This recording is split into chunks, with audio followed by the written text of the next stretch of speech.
नमस्कार दोस्तों, स्वागत है आपका हमारे इस यूट्यूब चैनल पर।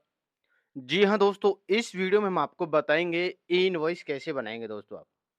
दोस्तों ई-इनवॉइस कैसे बनाएँगे, बहुत ही सिंपल तरीके से आज इस वीडियो में हम आपको बताएँगे। दोस्तों ई-इनवॉइस के लिए आपके पास में एक परचेज़ ऑर्डर का होना अनिवार्य है। परचेज़ ऑर्डर में से देख-देख के दोस्तों हम जो है ई-इनवॉइस बनाते हैं, यानी इनवॉइस बनाते हैं।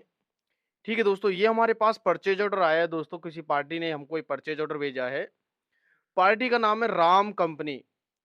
ये दोस्तों राम कंपनी है जिसने हमको परचेज ऑर्डर भेजा है। राज ट्रेडिंग कंपनी को ये परचेज ऑर्डर भेजा है। ठीक है जी। तो इसके बिहाफ पे हमको क्या बनाना होता है? इनवॉइस। ठीक है दोस्तों, आप कभी भी इनवॉइस बनाएंगे तो परचेज ऑर्डर के बिहाफ पे ही आप इनवॉइस बनाएं। उसी में ही आप देखेंगे कि invoice address, ship to address, delivery address हो गया। ठीक है। Item name, quantity, rate and GST and SGST. ठीक है। तो आप परचेज ऑर्डर में से ही देख के आप इनवॉइस बनाएँगे। तो सबसे पहले दोस्तों हमने टैली ओपन कर लिया है। ठीक है। अब हम इसमें ई इनवॉइस बना के दिखाएँगे आपको, जो हमारे पास परचेज ऑर्डर आया है। वी पे हमने क्लिक किया, F8 यानी सेल पे हमने क्लिक किया। अब हम देखेंगे कि हमारा जो परचेज ऑर्डर है, ये हमारा लोकल ही है। तो लोकल है तो हम लोकल सेल पे हम क्लिक करेंगे। लोकल सेल पे क्लिक करने के बाद में अब हम देखेंगे परचेज ऑर्डर में राम कंपनी है। राम कंपनी ने हमको ये परचेज ऑर्डर भेजा है, तो राम कंपनी के नाम का हम इनवॉइस बनाएँगे। राम कंपनी। राम कंपनी पे हमने क्लिक कर दिया है दोस्तों। डिस्पैच थ्रू किसके कौन-सी ट्रांसपोर्ट के थ्रू हो रहा है, वो आप यहाँ पे लिख देंगे। ठीक है जी। उसके बाद में आप गाड़ी नंबर लिख देंगे। गाड़ी नंबर लिख दिया हमने। अब दोस्तों यहाँ पे परचेज ऑर्डर की डिटेल नहीं आ रही है, तो आप क्या करेंगे, बैक जाएँगे। बैक जाने के बाद में F12 पे क्लिक करेंगे। F12 पे क्लिक करने के बाद में परचेज ऑर्डर की डिटेल को हम येस करेंगे और कंट्रोल ए कर देंगे। कंट्रोल ए करने के बाद में दोस्तों आप देखेंगे परचेज ऑर्डर की डिटेल आप यहाँ पे डाल सकते हैं। ठीक है जी। अब आपको क्या करना है, ट्रांसपोर्ट का नाम आप यहाँ पे डाल देंगे, express cargo. Express cargo transport का हमने नाम डाल दिया। कहाँ पे माल जाएगा?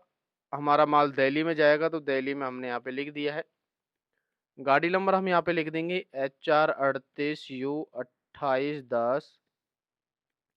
पीओ नंबर हम देखेंगे हमारे परचेज ऑर्डर में, पीओ नंबर हमारा 1 है, तो हम यहाँ पे पीओ नंबर 1 डाल देंगे। ठीक है। पेमेंट आपके, यदि आपका कोई पेमेंट टर्म है 30 डे, 40 डे, 55 डे या 45 डे, जो भी आपका यहाँ पर पेमेंट टर्म जो भी बात हुई है आप यहाँ पे लिख देंगे। हमारा 30 डे है तो 30 डे हमने यहाँ पे लिख दिया है। उसके बाद में कंट्रोल ए कर देंगे हम। ठीक है जी। कंट्रोल ए करने के बाद में हमारा जो यहाँ पे आइटम नेम है, हमारा आइटम नेम है एस्कॉर्बिक एसिड। हम यहाँ पे एस्कॉर्बिक एसिड लिख देते हैं। हमारा क्वांटिटी है 200 केजी और 76 का रेट है। हम यहाँ पे लिख देते हैं 200 केजी और ये हमारा 76 का रेट है। ठीक है जी। आप यहाँ पे देखेंगे कि सीजीएसटी और एसजीएसटी यहाँ पे ऑटोमेटिक आ चुके हैं। ठीक है दोस्तों। तो उसके बाद में आप क्या करेंगे, यहाँ पे आप लिख देंगे दिल्ली में हमारा माल जा रहा है, तो दिल्ली टू दिल्ली। इस हिसाब से आप दोस्तों ई इनवॉइस बना सकते हैं। ये सबसे सिंपल तरीका मैंने आपको दोस्तों बताया है ई इनवॉइस बनाने का। इनवॉइस कैसे बनाएं, आप परचेज ऑर्डर के ब्याह पे ही दोस्तों आप इनवॉइस बनाएंगे। जैसा जैसा आपके परचेज ऑर्डर में जो चीजें लिखी हुई हैं आप इनवॉइस में मेंशन करेंगे। PO number, payment term, ship ship to address जो डिलीवरी एड्रेस होता है, इनवॉइस की डिटेल चेक करेंगे, जो बिलिंग डिटेल है, जीएसटी नंबर चेक करेंगे कहीं कोई गलती तो नहीं है। तो ये सारी चीज़ें दोस्तों आप चेक करेंगे, उसके बाद में आप ई इनवॉइस बनाएँगे। ठीक है दोस्तों, जिस हिसाब से हमारा पीओ है उसी के हिसाब से आपको जो है ई इनवॉइस बनाना होगा। तो दोस्तों यह वीडियो यदि आपके लिए यूज़फुल रही हो तो चैनल को दोस्तों ज़रूर subscribe and like and comment करें।